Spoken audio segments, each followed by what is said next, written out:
de 5 millions de personnes qui arrivent sur le territoire européen, on n'a pas d'autre choix que de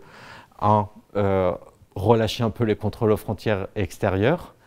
leur permettre d'accéder à une protection, c'est-à-dire un titre de séjour et à des droits sociaux rapidement.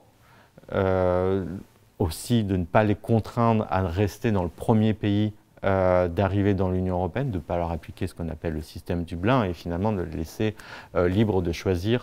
le pays dans lequel ils voulaient s'installer. Donc c'est une solution qui est finalement une réponse qui est pragmatique. Et donc là, il va falloir aussi voir finalement ce qui ressort de positif, les enseignements quelque part de cette manière d'accueillir les réfugiés ukrainiens. Et notamment sur cette question de la libre circulation des réfugiés sur le territoire européen. Et puis sur la question, et une question qui fait débat depuis 4-5 ans au niveau européen, c'est ce qu'on appelle la solidarité européenne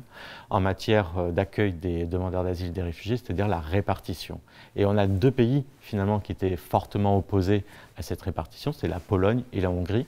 qui sont aujourd'hui deux pays qui sont extrêmement concernés, et particulièrement la Pologne, par l'accueil des réfugiés ukrainiens.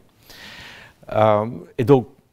aujourd'hui, et je pense que certains pays comme la France et l'Allemagne y pensent déjà, et y ont pensé dès le début, c'est finalement de venir dire au gouvernement polonais principalement, nous on fait preuve de solidarité avec vous, maintenant il va falloir avancer sur les négociations européennes en matière d'asile et d'immigration qui sont encore une fois gelées plus ou moins depuis 2018, même s'il y a des tentatives de les relancer en 2020.